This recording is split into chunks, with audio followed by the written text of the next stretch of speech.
Hello students.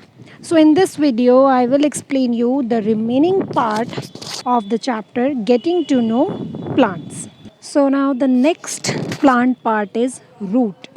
As you know, root is also a very important plant part because there are two systems in the plant. One is called the root system and other is called the shoot system. The root system is under the ground and the shoot system is above the ground, यानी कि जो part हमें दिखते हैं वो shoot system में होते हैं और रूट कहाँ पर होता है, ज़मीन के अंदर होता है. So you know whatever soil water the plants should get, they all get it from the roots. यानी वो सब कहाँ से लेते हैं, रूट्स. रूट्स ही पानी खींचता है, न्यूट्रिएंट्स खींचते हैं और फिर वो उन्हें अपवर्ड पुश करते हैं. So now who do you think is watering there plant correctly? पहेली और बूजो. यहाँ पर बूजो और पहेली दोनों अपने अपने प्लांट को पानी दे रहे हैं और हमें ये देखना है कि दोनों में से कौन ठीक से अपने प्लांट्स को वाटर दे रहा है. Which part of the plant is in the soil, कि कौन सा प्लांट पार्ट होता है जो सॉइल के अंदर होता है, सॉइल के नीचे होता है, तो वो क्या होता है, रूट्स होते हैं. So we will learn this more about the following activities. One activity is given, you would require 2 pots. आपको यहाँ पर 2 pots यानी 2 गमले लेने हैं. उसके अंदर आपको कुछ सॉइल डालनी है. खुरपी फॉर डिगिंग, यानी उसको सॉइल को खोदने के लिए आपको क्या करना है, खुरपी चाहिए.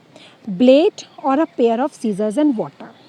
This activity is to be done in groups of 4 to 5 students. यानी ये जो एक्टिविटी है ये 4 से 5 बच्चे कर सकते हैं. हमको यहाँ पर 2 प्लांट्स सेलेक्ट करने हैं, लेकिन वो प्लांट्स कैसे होने चाहिए, सेम तरीके के होने चाहिए. From an open ground and dig them out with roots. और हमें क्या करना है, खुरपी क्यों चाहिए, ब्लेड्स क्यों चाहिए, ताकि हम ज़मीन को खोद करके उन प्लांट्स को निकाल सकें, सीधा सीधा निकाल सकें. हमें ऐसे खींचना नहीं है, हमें ज़मीन खोद कर फिर प्लांट्स को निकालना है. Take care that their roots do not break, क्योंकि अगर हम ऐसे ही खींचेंगे तो रूट्स टूट जाएंगी. तो इसीलिए हमें इतने ध्यान से निकालना है कि जब प्लांट बाहर आए तो विद रूट्स ही आए, उसके रूट्स टूटे नहीं. Plant one of them in pot A. आपको पॉट ए में पूरा का पूरा प्लांट लगाना है विद रूट्स, और पॉट बी में कैसे लगाना है, उसकी रूट्स कट करके, यानी रूट्स को हटाकर. After that what we have to do, we have placed the plant in pot A and pot B and then we have to water them regularly. उसके बाद हमें उसे रेगुलर पानी देना है. We have to observe the plants for a week. We have to observe the changes. Are both plants healthy? कि दोनों ही जो plants grow हो रहे हैं वो कैसे हैं, healthy हैं, या उसमें से एक healthy है एक weak है. We have to observe it. Both the plants are watered regularly, but one is without roots, isn't it? दोनों ही plants में हम पानी डाल रहे हैं, लेकिन उसमें से एक plant कैसा है जिसमें roots नहीं हैं. Does this activity help you understand an important function of the root? So let us do an activity to study another function of root. तो इस एक्टिविटी का कंक्लूजन ये है, ऑब्जर्वेशन ये है कि जिस प्लांट में, जिस पॉट में रूट्स होंगी, दैट इज़ ग्रो हेल्दी, क्योंकि roots will suck the water and nutrients from the soil and push upwards for the growth of the plant. लेकिन जिसमें रूट्स नहीं हैं तो कहाँ से वो पानी लेंगे और कहाँ वो पुश करेंगे. So that plant is not healthy, क्योंकि उस प्लांट को ना तो सफिशिएंट अमाउंट में पानी मिल रहा है और ना ही न्यूट्रिएंट्स मिल रहे हैं. तो वो प्लांट क्या हो जाएगा, डेड हो जाएगा, ड्राई हो जाएगा. Now activity 7, we would require seeds of gram, maize, cotton वूल, कटोरी एंड सम वाटर. आपको क्या लेना है, एक वूल लेना है, आपको कुछ कॉटन वूल लेनी है यानी रुई लेनी है, आपको कुछ सीड्स लेने हैं ग्राम के यानी कि चने के, मेज़ के, और you can also take moong dal. Now what you have to do, you have to take 2 katoris. You have to place the cotton, but the cotton should be wet. Place 3-4 seeds of gram in 1 katori and wet cotton plus some seeds of maize in another bowl. Keep the cotton wet by sprinkling water every day. अब आपको क्या करना है, आपको जो cotton है उसको regular क्या देना है, थोड़ा थोड़ा वाटर उस पर स्प्रिंकल करना है. Until the sprouts have grown into young plants. जब तक कि वो जो स्प्राउट्स हैं वो यंग प्लांट्स में डेवलप नहीं हो जाए। After a week try to separate the young plants from the cotton. और एक हफ्ते के बाद आप क्या कर सकते हो, वो जो यंग प्लांट्स होते हैं उनको आप उस कॉटन से सेपरेट कर सकते हो, क्योंकि स्प्राउटिंग तो आपको 1 डे और 2 डेज़ में ही नज़र आ जाएगी, लेकिन आपको किस में डेवलप करना है, यंग प्लांट्स में, तो उसके लिए you need 1 week. So now the question is, was it easy to separate the cotton from the roots? कि क्या आसान है कॉटन को रूट से सेपरेट करना? So in activity 6 we could not pull out the plants from the soil, क्योंकि activity 6 में हमने क्या देखा था, हम सॉइल से प्लांट्स को खींच नहीं सकते, निकाल नहीं सकते। If you want to try, now it's a rainy season, we find so much grass all around us. So if you want, you can go somewhere in the field or somewhere in your neighbor. What do you feel when you pull the grass? You're not able to pull that grass. आप नहीं खींच पाओगे। सो इसीलिए इन्होंने ये question पूछा है कि जिस तरह से हमने उस एक्टिविटी में देखा, सॉइल से हम ग्रास को पुल नहीं कर पा रहे थे, means we are not able to pull the grass from the soil. So is it easy to pull the roots from the cotton? Because it is also the roots. This is because roots help in holding the plant family to the soil. का ये मतलब हुआ कि roots की वजह से ही जो हमारा प्लांट आपको दिखता है, जो इतने बड़े बड़े ट्रीज़ देखते हैं, वो किसकी रीज़न की वजह से आपको खड़े हुए दिखते हैं? जस्ट बिकॉज ऑफ रूट्स, क्योंकि वो रूट्स ही है जो प्लांट्स को firmly attached करके रखता है सॉइल के साथ। Now you have seen that there are different kinds of stems and leaves. Do the roots also show a variety? यानी अभी हमने अपने चैप्टर में ये पढ़ा था कि प्लांट्स में डिफरेंट तरीके के स्टेम्स होते हैं और खुद प्लांट्स भी बहुत तरीके के होते हैं। सो क्या रूट्स भी बहुत टाइप्स की होती हैं? So one more activity is given.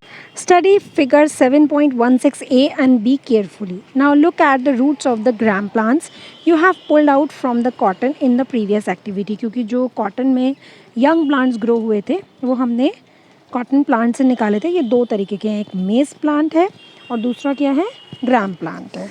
Okay, so now A क्या है, रूट ऑफ मेज प्लांट, और बी है root of gram plant. Do they look like the roots? क्या ये रूट्स की तरह नहीं लग रहे आपको? And you'll see that the roots of both the plants are somewhat different, so it means there are different types of roots too. Let's see the different type of roots. The main root, जो main जड़ होती है, that is called the tap root.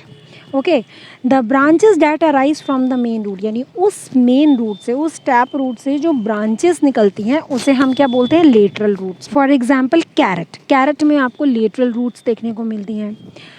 और कभी कभी ऐसा होता है किसी किसी प्लांट में, the number of thin fibre like roots arise, यानी ऐसा लगेगा बहुत सारे फाइबर्स निकल रहे हैं from the base of the stem, यानी स्टेम के बेस से, which spread out in the soil and give support to the plant, जो सॉइल में बिखरी हुई दिखती हैं आपको और वो सपोर्ट देती हैं किसको, प्लांट्स को। उन्हें हम बोलते हैं फाइब्रस रूट्स, जैसे कि वीट। वीट में किस टाइप की रूट्स होती हैं, फाइब्रस रूट्स होती हैं। आपको देख के कैसा लगेगा कि बहुत सारे धागे धागे धागे धागे जैसे बिखरे हुए हैं।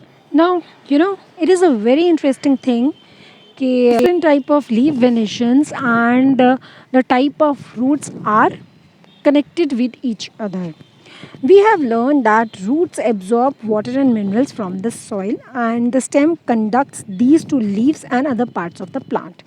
Process क्या है कि plant की जो जड़ है वो soil के अंदर है, so वो soil में से पानी और न्यूट्रिएंट्स को एब्जॉर्ब करते हैं और फिर उसे स्टेम तक लेके जाते हैं। स्टेम आगे उन्हें लीव्स तक कैरी करता है और फिर उसके बाद डिफरेंट प्लांट पार्ट्स में वाटर और न्यूट्रिएंट्स पहुंचते हैं, जिस तरह से हमारा प्लांट ग्रो करता है। This is the entire process.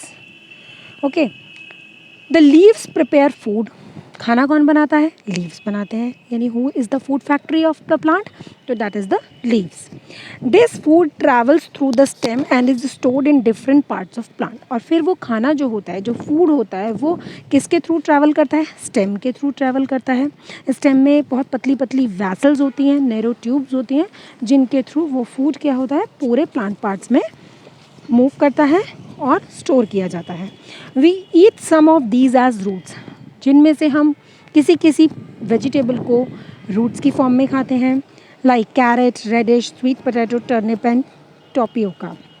We also eat many other parts of a plant where food is stored. हम इसी तरह से और भी कई plant parts खाते हैं. हम किसी plant का stem खाते हैं, किसी के leaves खाते हैं. So do you agree that stem is like a street with two-way traffic? यानी stem किसकी तरह हो गया? जैसे रोड पे दो तरफ का ट्रैफिक होता है ना, एक तरफ से आते हैं और एक तरफ से जाते हैं, तो स्टेम प्लांट्स के लिए एक टू वे ट्रैफिक की तरह हो गया. एक वे क्या हो गया कि सॉइल और न्यूट्रिएंट्स को अदर प्लांट पार्ट्स तक पहुंचाना, उसके बाद जो फूड प्रिपेयर हुआ है लीव्स में उसको दूसरे प्लांट पार्ट्स तक पहुंचाना. So it is like two way traffic. So now only one plant part is left, that is flower, and it is little bit lengthy, so that we will discuss in our next video. Thank you everyone.